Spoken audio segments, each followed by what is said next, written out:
Rabbi Moshe Gutnick is one of Australasia's most senior Orthodox Jewish rabbis.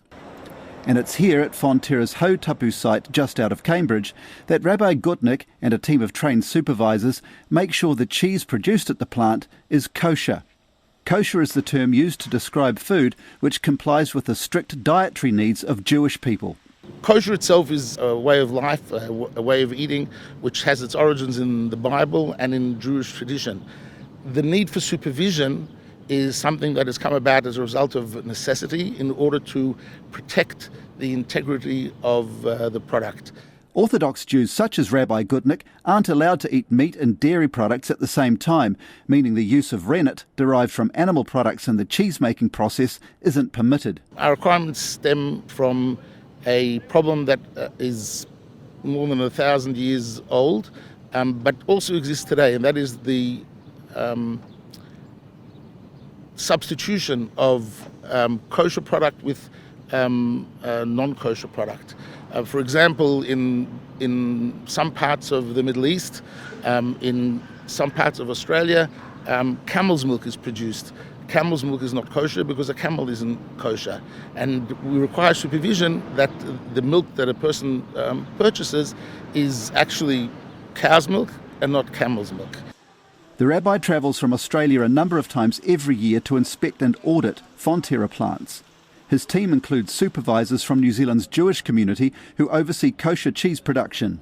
They have to be partially trained, but they don't actually have to be rabbis. They have to be observant of Jewish law, and they have to be sufficiently capable to be able to watch the process. All the cheese produced at the facility is organic and made with rennet derived from plant products. The Hautapu site is one of a number of Fonterra plants which produce kosher cheese for the export market, and Rabbi Gutnick has offered to show first up around the plant and through the process of making kosher cheese.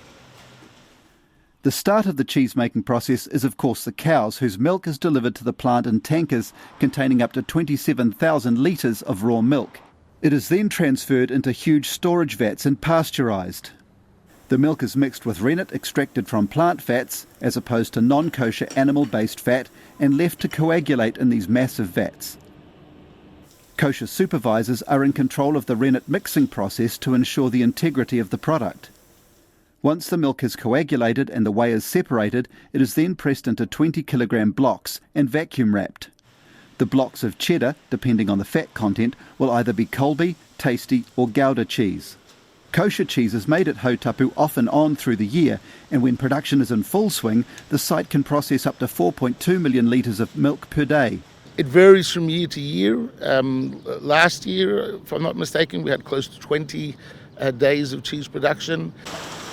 When kosher cheese is being made, there is always a trained kosher supervisor involved in every aspect of production. The last stage of the production of kosher cheese is the application of a sticker to the 20-kilogram blocks to certify its kosher credentials. The cheese produced at Hautapu is mostly exported, and demand for New Zealand-produced kosher cheese is rising worldwide. I believe that the vast majority of this cheese goes to the American market, where it's sold as organic cheddar. It is both organic and kosher at the same time and fulfills the needs of both those markets. Rabbi Gutnick says New Zealand's high food standards make it the perfect place to ensure quality kosher cheese production. We all know that New Zealand is a land flowing with milk and also Manuka honey, and therefore its cheese is very much sought after.